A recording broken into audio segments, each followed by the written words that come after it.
Hello YouTube, Dave here again. Today I'm going to be unboxing and giving my first impressions of the Deck of Many Things. This is the newest release for 5th edition Dungeons & Dragons, and these were sent to me by Wizards of the Coast for the purposes of making some videos for, so I really do want to thank them for sending this along. However, as is always the case, they are not pre-screening or scripting the video. They're not telling me what to say in it. They're not demanding positive reviews or anything like that. And as always with these types of things, the opinions that I express are 100% completely and totally my own. So this set retails for $99.99 US dollars and $130.99 Canadian. So this is a premium product that is definitely on the expensive side. But I'm still excited to take a look at this because the Deck of Many Things has been one of my favorite Magic items ever since I first started getting into Dungeons & Dragons. Like, even before I owned my first player's handbook, I had the second edition Dungeon Master's Guide, and I just remember flipping through it and reading through some of the Magic items.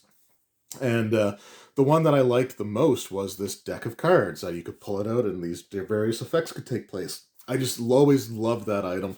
It found its way into pretty much all of my early campaigns before I realized just how disruptive an item it can really be.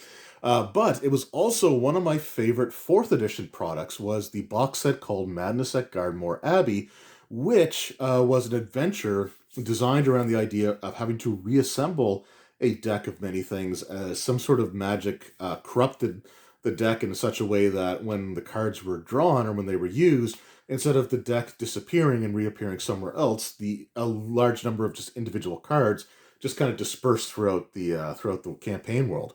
So you were trying to reassemble this deck for a collector, and you would draw a random card from the deck before you started running the adventure, and that would actually dictate parts of the adventure itself, like who was the collector and what were their motivations and what were the enemies or the rivals that you might encounter. What are their motives? So there was just a lot of stuff that was connected to this random card draw at the beginning. You had to put a little bit of work in. But Madness at Gardmore Abbey, to this day, is still one of my favorite adventure concepts that we've ever had. So now we've got the Deck of Many Things itself. We do have the standard version that you can find anywhere, like major book retailers, places like that, Amazon, through like shops and stuff like that. We also have the game store, the hobby store exclusive version here with the alternate artwork. So this would be available only at your local game store or online if you're looking to pay for it on the secondary market. Now, the one thing I will say right off the bat, I did a video just sort of unboxing the package that this came in a pickups video that I released just a couple of days ago. And the one thing I will say right off the bat for a $130 Canadian product, I'm not too pleased with the decision to have a pull tab on the back that you have to rip in order to access this product. It's not the way that I would have gone about the packaging. And I really think that this either should have been like a regular box set, like the starter set, or a slipcase type of product that's just shrink wrapped. But yeah, I don't like this because you have to physically damage the item in order to gain access to it. So from a packaging standpoint, I'm not on board with these, and I really hope that Wizards of the Coast doesn't continue to do this going forward. That said, we do have the contents here. So this includes the Book of Many Things, a 192-page hardcover book for players and dungeon masters inspired by the Deck of Many Things. The Deck of Many Things, which has now been expanded to a 66-card deck. And an 80-page hardcover card reference guide showcasing each card in the expanded deck. And this is for use with 5th edition, obviously. So because you have to actually damage the product in order to open it, the contents are going to be the same. It's just the cover art's going to be a little bit different. And they usually show the alternate cover art inside of the hardcover books. So I'm going to actually just set this one aside because I'm just going to leave this one sealed, at least for the time being. And we'll just set that down here. And we're going to take a look at the standard version of the set. Now, this also is probably just like, a thing that you're meant to throw out, like a box that you're meant to throw out, as it's probably a slipcase type of thing within. But I just this pains me. This pains me. At least this one's kind of folded upwards already. But all right, let's draw this out a little bit. So on the back, it does read, the Deck of Many Things is an infamous Dungeons & Dragons magic item whose effects are as spectacular as they are unpredictable. Within this box, you'll find the Book of Many Things, which illuminates the deck and mysteries and provides everything you need to use the deck in your campaign. This book includes advice, adventure locations, and new monsters for the Dungeon Masters. Okay. As well as character options, magic items, and organizations for players, all inspired by the deck. This set also includes lavishly illustrated cards for the Deck of Many Things, including additional cards that triple the deck's size. Because, yeah, it was like a 20-something card deck before. So, yeah, to expand it like as much as they did is going to be very interesting. You can build the perfect deck for your campaign. An accompanying reference guide shows you how to use the cards as a traditional Oracle deck or create D&D adventures inspired by the cards. All right, and on the sides we just have the 5e logo, the Deck of Many Things, and the same thing there. The top and the bottom just has that information. So I've put it off as long as I can. Here we go. I hate this. I already hate this. Ugh. And it's ripping. Gosh dang. All right, hold on. Okay, don't care for this. Please don't have pull tabs in the future. Please don't. Okay. That hurt. Not gonna lie, that hurt. And then inside, just have a flap. And here we go. Okay. So this is interesting to look at.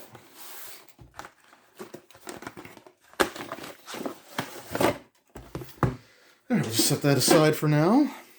So again, I think the idea is just to have these two things on the shelf separately. This is a little slipcase kind of idea, but we got the book here, the Book of Many Things. We'll take a quick look at that here in a moment. But we do have, again, a slipcase here for the Deck of Many Things.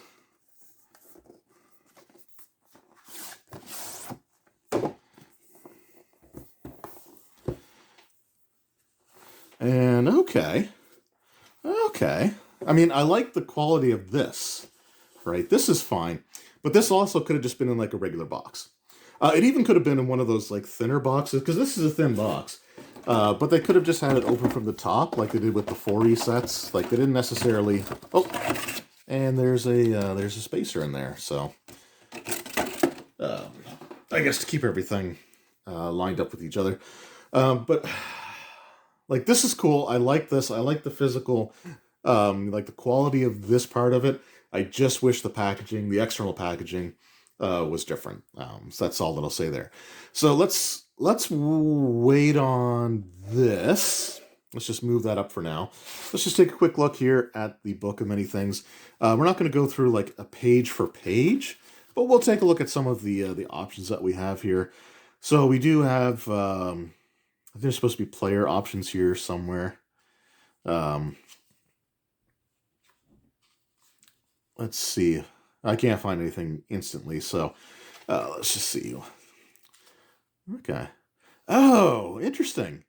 Okay, this I like. This I actually really, really like, and would like to see more of, honestly, in just D&D stuff in general. It is actually talking about the history of the product. So it goes over like the deck in D&D, like the old school OD&D 0 edition, Dungeons Advanced AD&D, Dungeon and Dragon magazines, 3rd edition, 4th edition, which mentions the madness at Gardenmore Abbey. So it actually gives you a little bit of like historical background on like just the real world examples of the Deck of Many Things making appearances. I think that's awesome. All right, so that automatically gets me on board here. And we do have, okay, here we got the character creation options. So we have some stuff in chapter 6, 7, 8, 9, and then the Dungeon Master stuff can be found kind of early on. So that's kind of cool. I do like that aspect. And again, this is one of my favorite Magic items. So I'm not going to pretend that I'm not going to be interesting. Why are there magic cards in here? Okay. Idea decks. Interesting. Again, I kind of have to read this. This is like you literally just saw me open the box, and there's been no cuts. So, yeah, okay. Some information on using regular playing cards, which is how the deck of many things used to be handled in AD&D and probably Zero Edition and in Third Edition. You could use just regular playing cards, and you drew the deck. You drew from the deck of cards. There were certain cards you didn't need in the deck because it wasn't like a full set. But yeah, so it's really cool that they have that in here. I don't know. I think this is actually a really cool idea. It takes an item that doesn't get used very often and actually expands it out. So I think that that's perfectly fine here.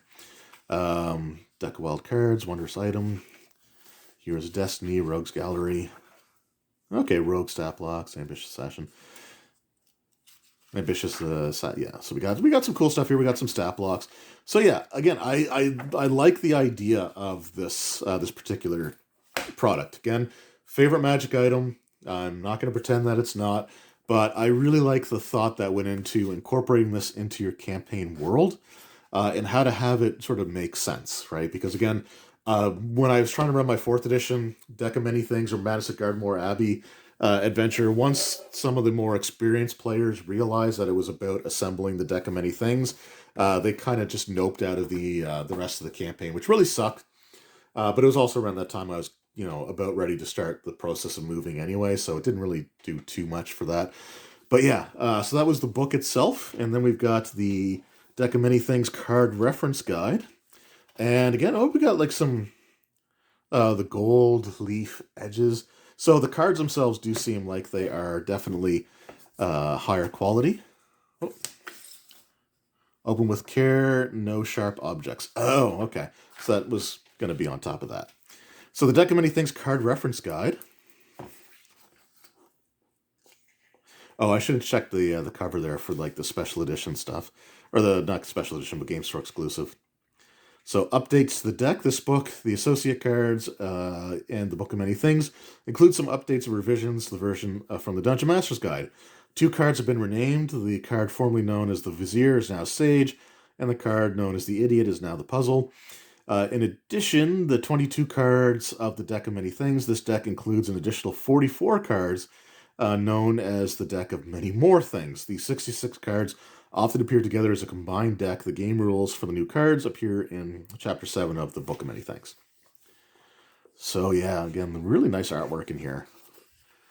Really nice. Okay, yep. And to do like a reading type of thing. That's actually kind of cool. The Ravenloft, Curse of Strahd adventure, the tarot cards, or no, what were they? The Taroka cards. You kind of arrange them in a similar pattern to do stuff with. So that's kind of cool to see that come back. Using it to actually like to fully develop an entire adventure. Huh. Okay, there's some cool stuff. Like I'm gonna be completely and totally. I really like the amount of thought that went into incorporating this deck and what things that you can do with it in your campaigns. I think it's just really cool to kind of see that. And then we got the cards themselves. So we have the Aberration, Balance, Beast. I guess we'll go through them because you'll be able to see the cards here probably a little bit better anyway. We have the Book, Bridge. So these are their meanings for using them as like a reading, not what they actually do as far as like the magic item is concerned in the game. This is like if you're using it for like those types of readings that they had the examples of earlier. Campfire and Cavern, Celestial and the Comet, the Construct, of course it had to be a modern, the Corpse, Crossroads and the Donjon, the Door and Dragon, Elemental and Uriel. I don't know how to pronounce that properly, so I apologize. Expert and Fates. Then we got the Fae and the Fiend, The Flames and the Fool. I like the art style on a lot of these cards. The Gem, that's cool. The Giant. Humanoid, okay. Jester. The Key and Knight. Lance and Mage. Map and Maze. Mine and Monstrosity, good old Owlbear. The Moon card, the Ooze card being a gelatinous cube, I love that. Cubes have feelings too. Path and Pit. Plant and Priest. Prisoner and Puzzle. Ring and Rogue. We got the Ruin card. So when I was actually running Madness at Gardmore Abbey, the Ruin card is the one that I had the players find initially. And I actually designed my own little scenario where the card's magic, like the Ruin magic, actually influenced events as they were traveling. And it was subtle enough that I don't think they understood what was happening. But it was really cool. I thought it was kind of a cool idea. It probably wasn't because I'm not that good at coming up with stuff, but I thought it was kind of cool. Then we got the Shield and the Ship. The Skull and the Staff. We're about to come on one of my favorite cards. One that nobody wants to draw. Stairway and Star. Statue and Sun. Okay, I guess we got a few more cards to go. The Talons and the Tavern. Again, I like the art on those. The Temple and the Throne. Must be coming up here pretty quickly. Tomb and Tower. Tree and Undead. Then there's the Void. There we go. That's the one that nobody ever wants to draw. And then we've got the Warrior card here. So, and the Well. So there you go. That's really, really cool to see. Again, a nice quality book. Different sort of presentation than what we're normally used to. But again, it looks really good. Like I am impressed with the quality of that. Again, the physical quality. Very nice, glossy, high quality paper that they use in there. And then just the, don't open with sharp objects. I'm not going to go through and open all of these cards right now. But I will just do one of these so you can kind of see the actual physical cards. And I kind of want to get an idea for the card stock that they are printed on. Now, I know it says no sharp objects, but I'm just going to be really careful. Really careful. Hopefully.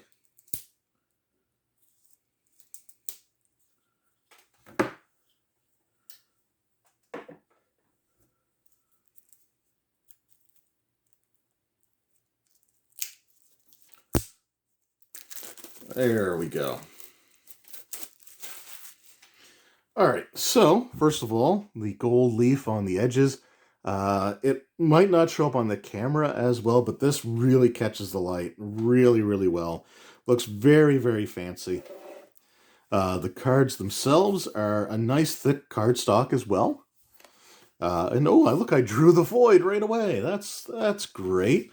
This is probably the original card set, actually. This is probably the 22 card deck of many things. Again, you got like the gold leaf on the face of the card as well, which looks really, really nice. Yeah, so this is definitely the original 22 card deck. So it's great that they do have this on its own. If you only wanted to use, there's that Ruin card. So that if that's what you want to use, then you can. That's really, really cool to see. I like that quite a bit. And of course, the Void. So yeah, the cards themselves are really nice quality. I think that they did a really good job with the physical production of these cards. Like, so I'm not going to go through and open up the other packages right now because we went through and saw what the artwork was like. But yeah, it's just, again, really, really well done. I do wish that there was some of like the gold foil on the back as well. But truthfully, the fact that they incorporated it onto the front of the cards is really cool. Oh! Okay, this might not show up. Maybe it does a little bit. But there's actually like sparks on the card as well. Do they all have that? Hold on. Nope, just some of them do. All right, so that was my look at the deck of many things for 5th edition, at least the unboxing and initial impressions. So now that I've flipped through a little bit through the book, now that I've looked at the cards and kind of saw some of the stuff that they have in here, there was actually mention of Gardmore Abbey, which I don't know exactly where that... Okay, there we go. So got like Gardmore Abbey, which was part of that 4th edition set that I really, really love. So it's kind of cool to see that again. I think that they did a really good job with the design, and with the, just the write-ups in the book, like coming up with ways to incorporate the deck, having organizations that might be interested in assembling the cards or finding a deck, or using the deck for their own purposes, having encounter locations, maps, adventure ideas, new monsters and stuff like that is really cool to see. Some cool NPCs like the Master Assassin there, which actually had layer actions, which was kind of cool to see. Some more like NPCs kind of be developed as well. The physical construction of the deck itself, along with the booklet explaining how to use them, as almost like the Tarokka reading kind of thing from the Curse of Strahd.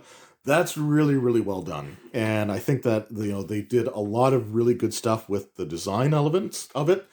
The biggest problem that I have is that this is priced in such a way that this is a premium product, right? This is not something that I'm going to recommend to the average, everyday, or more casual 5e, players or dungeon masters. This is something that you really have to think about, financially before you pick this up. $100 US, $130 Canadian. And being a Canadian, that's the $130 price tag that I'd be looking at. You got to kind of consider some things before you pick this up. It's definitely well worth having in your collection, but I would say if there's a way for you to get this a little bit cheaper, and I don't mean like go to Amazon or, kind of cut out your third party or your local game stores. I mean, I don't think that's the way to do it, but like, for example, the Giant Robot Comics in Dartmouth there, where I go regularly, they have a rewards program where you get points based on the dollar amounts of your purchases. And right now I have enough saved up for a $50 gift card. So if I were to get the deck of many things, which I would definitely want in my collection because it is my favorite Magic item of all time, I would be cashing in that $50 gift card and taking it off of the price there. So that's one of the big things. The other thing, like I said, it is definitely worth it for the more like hardcore collector, and for people like me that it's their favorite Magic item of all time. Find a way to put this into your collection. For the average everyday, 5th edition, player and dungeon master, maybe this would be like a group purchase where you kind of pool some money together to have it at your table if you really wanted to use it. But again, I can't recommend this for everybody, but it is definitely a well put together product for everything except for the actual physical packaging that it comes in. This has got to go. Like, this has got to go, especially for the price that they're paying. Like, if this was a $75 US product, right, or an $80 US product, it's not a huge savings, but if it's a little bit cheaper, and they went with this where you have to actually like tear part of the packaging off in order to access it, I'd understand it a little bit more. But for the price that they're selling this at, this really should be in a sturdy cardboard box, like the starter sets, like the Essentials kit. Or hell, if they were going to use this kind of thinner packaging, have it like the 4th edition ones, where it has a tab and opens from the top, or even just opens from the side. But don't do these pull tab things. Like, these are awful. I hate them. It physically hurt to open it. So anyway, like I said, I think this is overall a good product that is going to have some issues because of the price point and because of, for people like me, this hurts, right? So that's something like, if I were to give notes, put it in a better, like a sturdier box, right? Cellophane it, shrink wrap it shut. That's fine. Put it in a box and, maybe knock some of the money off, or keep it at this price, but put it in a good quality box, or sell it with this, with the pull tab. But I don't know, $100 US, $130 Canadian is a little bit steep, but I'm just going to be totally honest. Like I said, I always give you my genuine opinions, And that is my genuine feedback to Wizards of the Coast.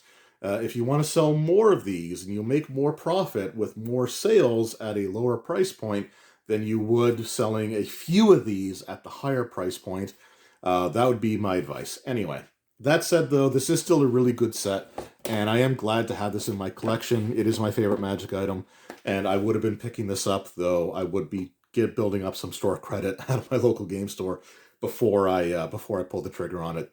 Anyway, let me know in the comments below if you have picked up the Deck of Many Things yourself. What are your thoughts on it?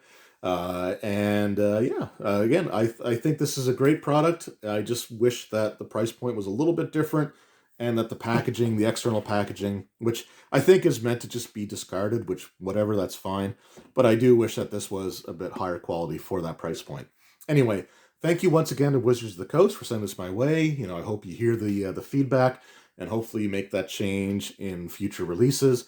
And thank you to each and every one of you who's taken time out of your day to watch this video. It really does mean the world to me. And I will see you all next time. Until then, take care.